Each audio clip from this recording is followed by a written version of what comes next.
آج کی ہماری گفتگو وسیلہ کے بارے میں ہوگی کہ وسیلہ کا مفہوم کیا ہے، اور کیا اللہ رب العزت کی بارگاہ میں وسیلہ بنانا چاہیے، ڈھونڈنا چاہیے یا نہیں ڈھونڈنا چاہیے، دعا کے اندر یا اپنی حاجات کو اللہ کی بارگاہ میں پیش کرتے ہوئے یا اللہ کے قرب کو حاصل کرنے کے لیے کیا ہم کسی چیز کو وسیلہ بنا سکتے ہیں یا نہیں بنا سکتے۔ تو سب سے پہلے وسیلہ کی دو قسمیں ہیں، ایک وسیلہ شرکیہ اور دوسرا وسیلہ شرعیہ۔ وسیلہ شرکیہ یہ ہے کہ لوگ اللہ کی بارگاہ میں دعا کرتے ہوئے یا اللہ کی بارگاہ میں قرب کو حاصل کرنے کے لیے وسیلے کو ہی اپنا خدا بنا لیں اور وسیلے کی بندگی اور پوجا پاٹ کرنے لگ جائیں یا اسے بذات اصل سمجھنے لگ جائیں، تو ایسا وسیلہ یقیناً قرآن و سنت کے اعتبار سے ممنوع ہے، حرام ہے، بلکہ کفر ہو جاتا ہے کہ اگر اسی کو ہی سب کچھ سمجھ لیا جائے اور اسی کی بندگی انسان کرنے لگ جائے، جیسا کہ اللہ رب العزت نے قرآن مجید کے اندر ارشاد فرمایا الا للہ الدین الخالص والذین اتخذوا من دونہ اولیاء ما نعبدهم الا لیقربونا الی اللہ زلفی، کہ دین خالصتاً اللہ رب العزت کے لیے ہے، اور وہ لوگ جنہوں نے اللہ کے علاوہ دیگر اپنے اولیاء مددگار بنائے ہیں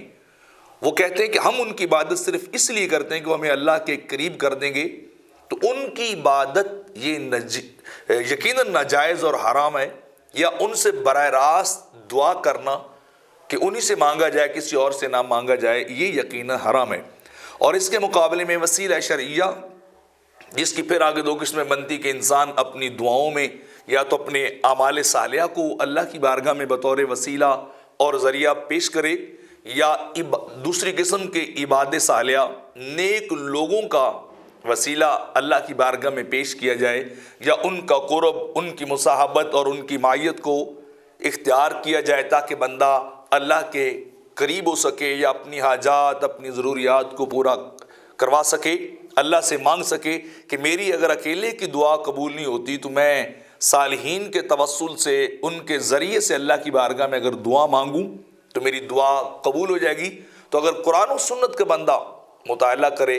تو یہ دونوں جو جائز اور شرعی وسیلہ ہے اس کی دونوں صورتیں قرآن کے اندر بھی پائی جاتی ہیں اور احادیث کے اندر بھی پائی جاتی ہے کہ چاہے تو انسان اپنے نیک اعمال کو اللہ کی بارگاہ میں وسیلے کے طور پہ پیش کرے، یا انسان عبادت صالحہ کو اللہ کے انبیاء کو، اولیاء کو، فقیروں کو، بیواؤں یتیموں کو بذریعہ وسیلہ اللہ کی بارگاہ میں پیش کرے تو انسان کو یہ وسیلہ فائدہ دیتا ہے۔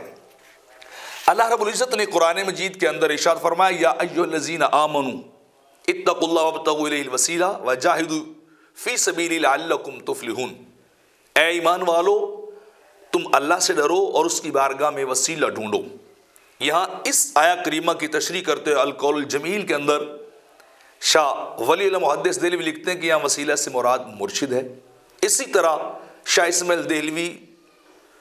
وہ اپنی کتاب صراط مستقیم کے صفحہ نمبر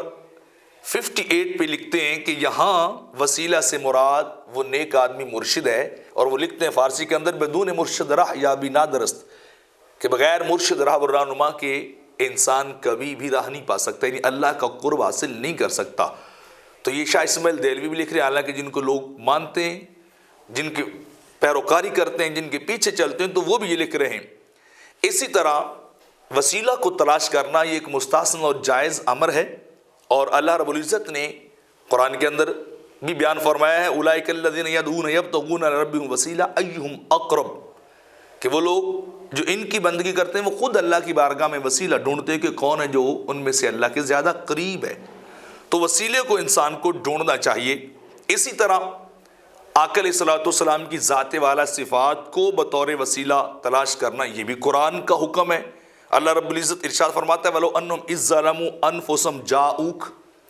فَاسْتَغْفِرُوا اللَّهَ وَاسْتَغْفَرَ لَهُمُ الرَّسُولُ لَوَجَدُوا اللَّهَ تَوَّابًا رَحِيمًا، کہ وہ لوگ جنہوں نے اپنے آپ پہ ظلم کیا وہ آپ کی بارگاہ میں آتے اور آپ وہ اللہ سے دعا مانگتے اور آپ ان کے لیے بھی دعا کرتے، یعنی ان کی صفات کرتے بطور وسیلہ، آپ ان کے لیے دعا کرتے۔ وَاسْتَغْفَرَ لَهُمُ الرَّسُولُ، ان کلمات کے اوپر غور کرنا چاہیے کہ رسول بھی ان کے لیے دعا کرے، شفاعت کرے، لَوَجَدُوا اللَّهَ تَوَّابًا رَحِيمًا، تو پھر وہ اللہ کو ضرور توبہ قبول کرنے والا اور رحم کرنے والا پائیں گے۔ تو یہاں آقا علیہ الصلوۃ والسلام کی بارگاہ میں حاضری اور آپ کو بطور وسیلہ تلاش کرنے کا حکم دیا گیا ہے۔ اسی طرح آقا علیہ الصلوۃ والسلام کی ذات والا صفات کے وسیلے سے عذاب کا ٹل جانا، یہ بھی اللہ رب العزت نے قرآن کے اندر بیان کیا ہے۔ ما کان اللہ لیعذبہم وانت فیہم وما کان اللہ معذبہم وہم یستغفرون، سورہ انفال کے اندر 33 نمبر آیت ہے کہ اللہ رب العزت ان کو عذاب نہیں دیتا، وانت فیہم، آپ ان کے اندر موجود ہیں، ذات مصطفیٰ وہاں موجود ہے، اس وجہ سے انہیں عذاب نہیں آتا۔ یا دوسرا پھر بتایا کہ جب تک وہ اللہ سے اپنے گناہوں کی معافیاں مانگتے رہیں گے، استغفار کرتے رہیں گے، تب بھی اللہ انہیں عذاب کے اندر مبتلا نہیں کرے گا۔ تو دونوں طرح ذات مصطفیٰ اور پھر استغفار، اپنے نیک اعمال کو پیش کیا جائے، اپنی توبہ کو اللہ کی بارگاہ میں پیش کیا جائے، گناہوں کی بخشش اور معافی مانگی جائے، تو اس وجہ سے بھی اللہ ان کے اوپر عذاب نہیں جو ہے وہ نازل کرتا۔ اسی طرح قرآن مجید کے اندر حضرت یوسف علیہ السلام کی قمیض کا تذکرہ آتا ہے کہ اس قمیض کی برکت سے اللہ نے حضرت یعقوب علیہ السلام کی بینائی واپس کر دی۔ اور حیرت کی بات یہ کہ یہاں نبی نہیں تھی، نبی کی قمیض تھی، آثار نبی ہے، تبرک نبی ہے، اور اس سے دوسرے نبی کو فائدہ ہو رہا ہے، حالانکہ وہ باپ تھے۔ یعقوب علیہ السلام حضرت یوسف علیہ السلام کے والد گرامی تھے، لیکن فائدہ پھر بھی ہوا ہے، جس کو اللہ رب العزت نے قرآن مجید کے اندر ہی بیان کیا، اذهبوا بقمیصی ھذا فالقوا علی وجہ ابی یاتی بصیرا، کہ میری قمیص لے جاؤ اور اس کو میرے والد گرامی کی چہرے پہ ڈالو تو ان کی نگاہیں واپس آئیں گی، ان کی بصارت درست ہو جائے گی۔ تو اندازہ لگائیے یہ قمیص ہے، ذات نہیں ہے، نبی کی ذات سے تعلق رکھنے والی چیز کے اندر اتنی برکت ہے کہ وہ ان کی بصارت کو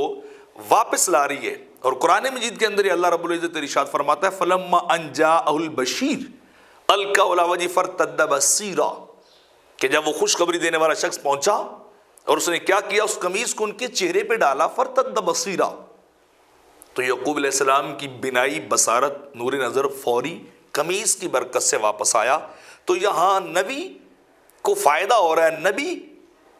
دوسرے نبی کے آثار سے فائدہ حاصل کر رہا ہے بطور وسیلہ، کہ وہ ذریعہ بنی، وسیلہ بنی قمیص، کہ آپ حضرت یعقوب علیہ السلام کی بینائی واپس لوٹ آئے۔ اسی طرح اگلی مثال اور اگلا مقام جو وسیلے کا اللہ رب العزت نے قرآن مجید کے اندر بیان کیا ہے، وہ حضرت زکریا علیہ السلام کا حضرت مریم سلام اللہ علیہا کے وہاں محراب، وہاں ان کے حجرے میں کھڑے ہو کے دعا کرنا۔ اور یہ کیا چیز ہے کہ وہ نبی ہیں اور اللہ کی ایک صالحہ بندی کے حجرے میں کھڑے ہو کے اللہ سے دعا مانگ رہے ہیں۔ قرآن مجید کے اندر اللہ رب العزت کا ارشاد ہے ہنالک دعا زکریا ربہ، کہ وہیں اسی مقام پہ کھڑے ہو کر، کون سے مقام، جہاں جب آپ ان کے حجرے میں، کمرے میں تشریف لے گئے تو ان کے پاس وہ بے موسم پھل اور رزق پایا، تو آپ نے پوچھا حضرت مریم سے کہ اے مریم یہ کہاں سے آیا؟ تو آپ نے کہا یہ اللہ کی طرف سے آیا ہے۔ تو آپ فوری سمجھ گئے یہ اللہ کی بڑی صالحہ بندی ہے، یہاں دعا کریں تو اللہ قبول کرے گا۔ ہنالک دعا زکریا ربہ، اسی جگہ، اسی محراب حجرے میں کھڑے ہو کے زکریا علیہ السلام نے دعا کی، اور دعا کیا ربی حب لی من لدنک ذریۃ طیبہ انک سمیع الدعاء، مجھے پاکیزہ اولاد عطا کر اور تو دعاؤں کو سننے والا ہے۔ تو یہاں بھی اس جگہ کو، اس مقام کو بطور وسیلہ اللہ کے نبی استعمال کر رہے ہیں تاکہ میری دعا قبول ہو جائے۔ اسی طرح احادیث نبویہ کے اندر بھی دونوں طرح کے وسیلے ملتے ہیں، اعمال صالحہ اور عبادت صالحہ۔ اعمال صالحہ کی مثال بخاری شریف کی وہ بڑی مشہور و معروف حدیث ہے کہ 3 بندے سفر پہ جا رہے تھے تو بارش طوفان آیا تو وہ غار میں چلے گئے، اور غار کے اوپر آ کے پتھر اس کے دہانے کے اوپر پڑا، تو انہوں نے اللہ رب العزت کی بارگاہ میں اپنے نیک اعمال کو پیش کیا۔ تو ایک ان میں سے بولا تھا میرے اللہ کہ میں اپنے والدین کی خدمت کرتا ہوں، ان کنت تعلم انی فعلت ذلک ابتغاء وجهک، اے اللہ اگر یہ میرا والدین کا خدمت کرنا تیری رضا کے لیے ہے تو کیا کر ففرج لنا فرجۃ نرى منها السماء، اس دہانے کو کھول کے ہم آسمان کو دیکھ لیں۔ تو جب ایک نے دعا کی تو اس کی وجہ سے کچھ تھوڑا سا پتھر وہ لڑک گیا، دائیں بائیں ہو گیا غار کے منہ سے، دہانے سے۔ پھر دوسرے نے اپنا نیک عمل اللہ کی بارگاہ میں پیش کیا کہ میں اپنے چچا زاد لڑکی کے ساتھ بڑی محبت کرتا تھا، میں اس کے اوپر بدکاری کے لیے قادر تھا، لیکن میں نے چھوڑ دیا، اپنے آپ کو بچایا اور گناہ سے بچا۔ اگر یہ میرا بچنا نیک عمل ہے تو پھر تو کیا کر میرے اللہ، پھر اس کو ففرج لنا منہا، اور زیادہ کھول دے، تو اللہ نے اور کھول دیا۔ تو تیسرے شخص نے اپنی امانت، دیانت اور حق و صداقت کا اللہ کو واسطہ دیا اور کہا فَإِن كُنْتَ تَعْلَمْ أَنِّي فَعَلْتُ ذَلِكَ ابْتِغَاءَ وَجْهِكَ فَافْرُجْ مَا بَقِيَ، کہ اللہ جو کام میں نے امانت، دیانت، صداقت اور سچائی کا کیا، اگر یہ تیری رضا کے لیے تو پھر اس غار کے دروازے کو کھول۔ تو دروازے کو کھولا گیا، پھر وہ تینوں اس غار سے نکل کے باہر ہے۔ تو اعمال صالحہ کا وسیلہ ہے۔ اسی طرح مسلم شریف کے حدیث سے پاک ہے، اور نمبر اس کا 667 نمبر حدیث سے پاک ہے کہ آقا علیہ السلام نے ارشاد فرمایا، کیا تمہارا کیا خیال ہے جس شخص کے دروازے کے سامنے سے ایک نہر گزرتی ہو اور اس میں 5 بار نہاتا ہو تو کیا اس کے جسم پہ کوئی میل کچیل رہ جائے گی؟ تو صحابہ نے عرض کی جی نہیں رہے گا۔ تو فرمایا 5 نمازیں بھی ایسی ہیں، جو بندہ 5 بار نماز پڑھتا ہے اس پہ گناہ بالکل باقی نہیں رہتے، اس کے گناہ ختم ہو جاتے ہیں، جھڑ جاتے ہیں اس کے گناہ صرف 5 نمازوں کی وجہ سے۔ تو یہاں اعمال یعنی گناہوں کا جھڑنا اور پاکیزگی کا حاصل ہونا، اپنے نامہ اعمال سے گناہوں کا ختم ہونا، یہ کس کے توسل سے؟ یہ نماز کے وسیلے سے ہے کہ نماز کو وسیلہ بنایا گیا تو اللہ رب العزت اس کے گناہوں کو ختم کر دیتا ہے۔ اسی طرح ایک اور حدیث پاک بخاری شریف کی حدیث پاک ہے، 6137 نمبر حدیث ہے، بڑی مشہور حدیث ہے کہ بندہ اللہ کی بارگاہ میں نوافل کے ذریعے سے تقرب حاصل کرتا رہتا ہے، اللہ کے قریب ہوتا رہتا ہے۔ فرائض کے بعد نوافل میں جب وہ شروع ہوتا ہے تو اللہ رب العزت فرماتا ہے فَإِذَا أَحْبَبْتُهُ كُنْتُ سَمْعَهُ الَّذِي يَسْمَعُ بِهِ وَبَصَرُهُ الَّذِي يُبْصِرُ بِهِ وَيَدُهُ الَّتِي يَبْطِشُ بِهَا۔ اللہ فرماتا ہے جب بندے سے میں محبت کرتا ہوں وہ میرا محبوب ہوتا ہے، میں اس کے کانوں کی قوت بن جاتا ہوں، اس کی آنکھوں کی بصارت بن جاتا ہوں، اس کے ہاتھوں کی قوت بن جاتا ہوں، اور اس کے قدموں کی قوت بن جاتا ہوں جن سے اپنے کام کو، امور کو انجام دیتا ہے۔ تو یہاں اللہ کا قرب فرائض کے بعد نوافل کے وسیلے سے حاصل ہو رہا ہے، توسل سے حاصل ہو رہا ہے۔ اسی طرح اما جی عائشہ رضی اللہ تعالیٰ عنہ نقل کرتی ہیں کہ میرے پاس ایک عورت آئی، اس نے مانگا، میرے پاس صرف کھجور تھی، میں نے ایک کھجور دی تو اس نے توڑ کے دونوں بیٹیوں کو ہاف آف کر کے دی اور واپس گئی۔ تو فوری اللہ کے نبی تشریف لائے تو میں نے ان سے عرض کی سرکار کی بارگاہ میں کہ حضور یہ بچی ہے، عورتیں بچیاں لے کے آئی۔ تو آپ نے کہا عائشہ جو شخص بھی اپنی بیٹیوں کو ویسے سے آزمایا گا اور اس نے ان کی اچھی تربیت کی، ان کی پرورش کا حق ادا کیا، تو وہ بچیاں ستر من النار کنہ لہو ستر من النار، وہ بچیاں اسے جہنم سے بچانے کا ذریعہ بنے گی، وہ درمیان میں کیا ہے رکاوٹ بنے گی، پردہ بنے گی، آڑ بن جائیں گی۔ اور یہ بخاری شریف کی حدیث پاک ہے، یہ بھی 2234 نمبر حدیث، 2234 نمبر حدیث کہ بیٹیوں کی پرورش بھی جو ہے، یا بیٹیاں جو اس کے لیے کنہ لہو جمع کسی ہے کہ وہ بیٹیاں اس کے لیے رکاوٹ بنے گی، حجاب بن جائے گی جہنم کے لیے۔ اسی طرح جو لوگ باہم ایک دوسرے سے محبت کرتے ہیں وہ لوگ اللہ کے عذاب کے ٹل جانے کا سبب بنتے ہیں۔ حدیث پاک کے اندر آتا ہے آقا علیہ السلام نے ارشاد فرمایا، اللہ فرماتا ہے جب میں اہل زمین پر عذاب کا ارادہ کرتا ہوں فَإِذَا نَظَرْتُ إِلَىٰ عِمَارِ بِيُوتِ، تو جب میں مسجدوں کی طرف دیکھتا ہوں تو کیا ہوتا ہے وَالْمُتَحَابِّينَ فِيَّ وَالْمُسْتَغْفِرِينَ بِالْأَسْحَارِ صَرَفْتُ عَنْهُمْ، تو میں دیکھتا ہوں مسجدوں کے اندر لوگ بیٹھے ہوتے ہیں اور وہ کیا ہوتا ہے وہ تہجد کے ٹائم صبح کے وقت اللہ سے اپنے گناہوں کی معافی مانگ رہے ہوتے ہیں، تو میں ان کی وجہ سے اہل زمین سے عذاب کو ٹال دیتا ہوں، ان لوگوں کی وجہ سے جو لوگ وہاں بیٹھے ہوتے ہیں ان کی وجہ سے میں ان کو عذاب سے بچا لیتا ہوں۔ اور اس طرح سنن بہقی کی روایت نمبر ہے 7620، حضرت انس بن مالک فرماتے ہیں کہ آقا علیہ السلام نے ارشاد فرمایا باقر بالصدقہ فإن البلاء لا يتخطى صدقہ، میرے آقا نے فرمایا صبح صدقہ دینے سے کیا کرو، صدقے سے آگے بلائیں نہیں گزرتی، یعنی صدقہ ان کے لیے رکاوٹ بن جاتا ہے۔ تو یہاں بھی نیک عمل ہے جو انسان کو مصیبتوں سے بچنے کا ذریعہ بن رہے، یعنی مالی عبادت آ رہی ہے صدقہ و خیرات کرنا۔ اور اب یہاں سے میں کچھ وہ روایات بیان کرتا ہوں کہ جن کی وجہ سے اشخاص، شخصیات وہ وسیلہ بنتی ہیں اور اللہ کی بارگاہ میں انہیں وسیلہ بنانا چاہیے۔ اور میرے آقا علیہ السلام نے اپنے صحابہ کو یہ بات خود سکھائی اور انہیں کر کے بھی دکھایا کہ میرے وسیلے سے بھی مانگو، انبیاء سابقین کے وسیلے سے مانگو، اور اللہ کی بارگاہ میں جو فقیر مسکین ہیں ان کے وسیلے سے بھی مانگو۔ آقا علیہ السلام کی بارگاہ میں ایک نبینا صحابی حاضر ہوئے اور انہوں نے آقا علیہ السلام کی بارگاہ میں عرض کی حضور آپ میرے لیے دعا کر دیں. تو آپ نے فرمایا اگر تم چاہو تو میں تمہارے لیے دعا کرتا ہوں, اگر تم چاہو صبر کرو تو میں موقوف کر دیتا ہوں. تو اس نے کہا نہیں حضور آپ میرے لیے دعا کیجیے. تو جب اس شخص نے کہا حضور آپ میرے لیے دعا کر دیں, تو اب الفاظ آپ وہ سنیں حدیث شریف کے کہ آقا علیہ السلام نے اسے کیا تعلیم دی. تو پیارے آقا علیہ السلام نے اسے فرمایا کہ ان یتوضا فیحسن وضوءہ ویدعو بہذہ الدعاء, جاؤ وضو کرو اچھے طریقے سے اور یہ کلمات, ان کلمات سے دعا مانگو. اللہم انی اسألک و اتوجہ الیک بنبیک محمد نبی الرحمہ, اے اللہ میں تیری بارگاہ میں متوجہ ہوتا ہوں, تیری بارگاہ میں سوال کرتا ہوں بے نبی کا محمد صلی اللہ علیہ وسلم نبی رحمہ, محمد صلی اللہ علیہ وسلم کے وسیلے سے جو نبی رحمت ہے, جو نبی رحمت ہے. انی توجہت بک الی ربی فی حاجتی, اور میں نے توجہ کی میرے اللہ تیری اپنے رب کی طرف اس حاجت میں لتقضی لی, تاکہ وہ حدیث وہ مصیبت سے مجھے نکالا جائے, وہ نبینا پن سے مجھے نکالا جائے اور میری حاجت کو پورا کیا جائے. اور پھر اس نے کہا اللہم فشفع فی, یا اللہ ان کی شفاعت کو میرے متعلق قبول فرما. تو جب انہوں نے اس طرح دعا مانگی سرکار کے توسل سے, سرکار کے وسیلے سے, تو پھر ان کی دعا قبول ہوئی اور ان کی حاجت, ان کی مصیبت جو ہے دور ہوئی, حاجت پوری ہوئی اور ان کو اللہ نے نگاہیں عطا کر دی. اس طرح آقا علیہ السلام نے جب حضرت علی رضی اللہ تعالیٰ عنہ کی والدہ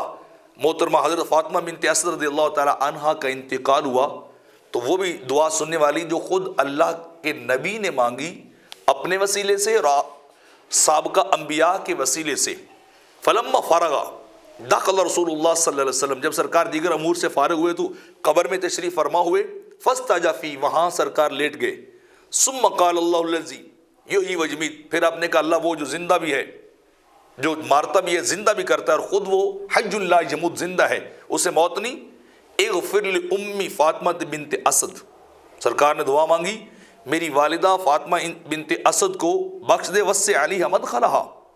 اور ان کی قبر کو وسیع کر بحق نبی کا, اپنے نبی یعنی اپنی ذات کی طرف اشارہ کیا محمد صلی اللہ علیہ وسلم کے توسل اور وسیلے سے. والانبیاء الذین من قبلی, اور ان انبیاء کے وسیلے سے جو گزر گئے, جو اب موجود نہیں ہے, بظاہر اس دنیا میں عالم برزخ میں ہیں اور اپنی قبور مبارکہ کے اندر وہ تشریف فرما ہیں, ان کے وسیلے سے. فإنک ارحم الراحمین, اور تو سب سے زیادہ رحم کرنے والا ہے. یہ المعجم الکبیر للطبرانی کے اندر اس روایت کو نقل کیا گیا ہے کہ خود آقا علیہ السلام نے صحابی کو حکم دیا کہ تم اس طرح میرے وسیلے سے دعا مانگو, اور یہاں خود کر کے دکھایا کہ تم اس طرح سے دعا مانگو. اسی طرح سنن دارمی کے اندر بھی روایت موجود ہے جلد نمبر 1 صفحہ 227 کے اوپر کہ لوگ جب قحط پڑا تو حضرت عائشہ رضی اللہ تعالیٰ عنہ ام المومنین کی بارگاہ میں حاضر ہوئے. تو آپ نے انہیں طریقہ سکھایا کہ میں بتاتی ہوں تمہیں طریقہ کہ تم کیا کرو, قحط کی حالت میں جاؤ سرکار کی قبر انور پہ, اور ان کی جو چھت ہے وہاں سے کچھ حصہ جو ہے وہ خالی کرو کہ آسمان اور قبر کے درمیان کوئی چیز حائل نہ رہے, سیدھا آسمان کی طرف دیکھو. اور آپ نے فرمایا فقالت انظروا قبر النبی صلی اللہ علیہ وسلم, سرکار کی قبر کو دیکھو. فجر منک الی السماء, اس میں سے جا کے ایک روشن دان روزن بناؤ. حتی لا یکون بین و بین السماء سقف, کوئی چھت کوئی پردہ نہیں رہنا چاہیے. قالا ففعلوا فمطرن مطرا, راوی کہتے ہیں ہم نے ایسے کیا, بس دعا مانگی سرکار کی قبر پہ جا کے آپ کے وسیلے سے, تو اللہ نے اتنی بارش دی کہ ہماری بوٹیاں بڑی اگیں اور اونٹ بڑے موٹے ہو گئے, چربیاں ان کے اوپر چڑھ گئیں اس بارش کی وجہ سے جو سرکار کی قبر انور پہ جا کے دعا اللہ سے مانگی آپ کے وسیلے سے. حتیٰ کہ ہم کیا کہتے تھے, فسمی عام الفتح, ہم نے اس کو پھٹنے والا سال کہہ دیا تھا کہ جانور اتنے فربا ہو گئے کہ وہ پھٹنے والے بن گئے. تو ان حدیث کے اندر بھی ایسا ہی ہے. اس طرح حضرت ابو ایوب انصاری رضی اللہ تعالیٰ عنہ کا واقعہ تھا جس کو مسند احمد کے اندر نقل کیا گیا جلد نمبر 38 اور صفحہ نمبر 568 پہ نقل کیا گیا. صفحات کا تبدیلی ہو سکتی ہے چھاپے کے وجہ سے میں پڑھ رہا ہوں, لیکن جو میرے پاس ہے میں اس کو کوٹ کر رہا ہوں. آپ سرکار کی قبر پہ اپنا چہرہ رکھ کے پڑے ہوئے تھے تو مروان آیا امیر مدینہ, تو اس نے کہا تم کیا کر رہے ہو, حضرت ابو ایوب انصاری سے کہا تو آگے الفاظ سنی، کہا اتدری ما تصنع، اس نے کہا حضرت ابو ایوب انصاری سے مروان نے کہ تم کیا کر رہے جانتے ہو؟ فاقبل علیہ فاذا ابو ایوب، جب دیکھا تو ابو ایوب انصاری تھے تو فقال، ابو ایوب انصاری نے کہا نعم جئت رسول اللہ صلی اللہ علیہ وسلم ولم آت الحجر، ہاں میں جانتا ہوں جو کچھ میں کر رہا ہوں کہ میں نے اپنا چہرہ سرکار کے قبر انور پہ رکھا ہے، میں سرکار اللہ کے رسول کی بارگاہ میں آیا ہوں، ولم آت الحجر، کسی پتھر کے پاس نہیں ہے جو تجھے شک پڑ رہا ہے، جو تجھے وہم ہو رہا ہے۔ تو وہ بھی وہاں آ کے اللہ کی بارگاہ میں دعا کر رہے تھے، وہاں دعا مانگ رہے تھے۔ اس طرح بڑی مشہور روایت ہے حضرت عمر فاروق رضی اللہ تعالیٰ عنہ کے دور میں کہ جب قحط پڑا تو آپ نے اللہ کی بارگاہ میں دعا کی تھی کہ یا اللہ، پہلے ہم تیرے نبی کے وسیلے سے دعا کرتے تھے، اب ہم تیرے نبی کے چچا عباس بن عبد المطلب کے وسیلے سے دعا کرتے ہیں، تو ہمیں بارش عطا کر۔ تو حضرت عباس بن عبد المطلب سرکار کے چچا جی، ان کے وسیلے سے جب دعا کی گئی تو اللہ رب العزت نے، خالق کائنات نے انہیں بارش عطا کی۔ اسی طرح صحیح مسلم کتاب التوبہ حدیث نمبر 2766 بڑی مشہور روایت ہے کہ 100 بندے کا قاتل جب چلا اولیاء اللہ کی بستی کی طرف تو راستے میں موت آئی، جنت جہنم کے فرشتے آئے، تو اللہ کی جب جھگڑا ہوا تو پھر اللہ کی بارگاہ میں گئے، اللہ نے فرمایا جا کے ماپو زمین کو، اپنے گھر کے قریب ہو تو جہنم والے لے جائیں، اولیاء اللہ کے صلحاء کی بستی کے قریب ہو تو جنت والے لے جائیں۔ تو حیرت کی بات یہ کہ وہ اصل میں حقیقت میں اپنے گھر کے قریب تھا۔ جب اللہ نے ادھر فرشتوں کو بھیجا تو زمین کو حکم دیا کہ اس بندے کو اٹھا کے میرے اولیاء ولیوں صلحاء کے قریب کر دے، تو اس نے اٹھایا اور ایک پولیس زیادہ ادھر کر دیا۔ جب آ کے زمین کو ماپا گیا تو وہ اللہ والوں کی بستی کے قریب تھا۔ تو جب اس بستی کے قریب تھا تو اس وجہ سے صرف بستی کے قرب میں جہاں وہ رہتے تھے تو اللہ رب العزت نے اس بندے کو بخش دیا، حالانکہ وہ 100 کا کلر تھا، قاتل تھا، چلا تھا اللہ والوں کی بارگاہ میں ان کی طرف، بطور وسیلہ ان کے یہاں چلا تھا کہ میں ان کے ہاں جا کر اللہ سے دعا مانگوں گا، ان کے وسیلے سے، ان کے توسل سے تو میری دعا قبول ہو جائے گی۔ اسی طرح بخاری شریف کی روایت ہے اور حدیث پاک کا نمبر ہے 2739، حضرت مصعب بن سعد رضی اللہ تعالیٰ سے روایت ہے کہ آقا علیہ الصلوۃ والسلام نے فرمایا هل تنصرون وترزقون الا بضعفائکم، تمہاری مدد کی جاتی ہے، تمہیں رزق دی جاتا ہے تمہارے کمزوروں کی وجہ سے، تمہارے غریبوں کی وجہ سے، تمہارے فقیر لوگوں کی وجہ سے تمہیں رزق ملتا ہے، تمہاری مدد کی جاتی ہے۔ یہاں اشخاص ہیں سیدھے سادے جو بالکل غریب اور فقیر ہیں۔ اور اس طرح ترمذی کے اندر، ابو داؤد اور نسائی کے اندر بھی روایت ہے ابغونی فی ضعفائکم فانما ترزقون وتنصرون بضعفائکم، کہ مجھے تم تلاش کرو اپنے فقیر اور کمزور لوگوں میں، تمہیں رزق ان کی وجہ سے ملتا ہے، تمہاری مدد ان کی وجہ سے ملتی ہے۔ تو آپ اندازہ لگائیے یہاں بھی ان کا تذکرہ آ رہا ہے، بلکہ اس سے بڑھ کر جو اگلی روایت ہے جس کو معجم الکبیر امام طبرانی نقل کیا ہے، روایت نمبر 10518، ابو یعلا نے اپنے مسند کے اندر نقل کیا ہے، روایت نمبر 5269 ہے کہ عبداللہ بن مسعود نقل کرتے ہیں آقا علیہ الصلوۃ والسلام نے ارشاد فرمایا جب تم سفر پہ جاؤ اور کسی ویرانے میں جا کر تم آرام کے لیے ٹھہرو، تمہاری سواری جو اپنی رسی توڑوا کر دوڑ جائے یا تم سے بے قابو ہو کے نکل جائے اور تم وہاں پریشان ہو جاؤ کہ اب کیا کروں، صحرا ہے، جنگل ہے، ویرانہ ہے، نکل نہیں سکتا، تو پھر وہاں دعا کیا کرو، دعا کرو، ندا دو، فل جنادی یا عباد اللہ، اے اللہ کے بندو، اے بسو الیہ یا عباد اللہ، اے بسو الیہ، اے اللہ کے بندو میری سواری کو پکڑو، میری سواری کو پکڑو، میری سواری کو پکڑو، فإن للہ فی الارض حاضر سیحبس علیکم، فرمایا اللہ کے کچھ ایسے بندے ہوتے ہیں جو موجود ہوتے ہیں اور وہ تمہارے لیے تمہاری سواری کو پکڑیں گے۔ تو یا تو ڈائریکٹ ان سے کہا جا رہا ہے کہ تم مدد مانگو۔ تو یہ وسیلے کی ساری بحث ہے کہ قرآن اور حدیث کے اندر دونوں طرح کا وسیلہ ذکر ہوا ہے، اعمال صالحہ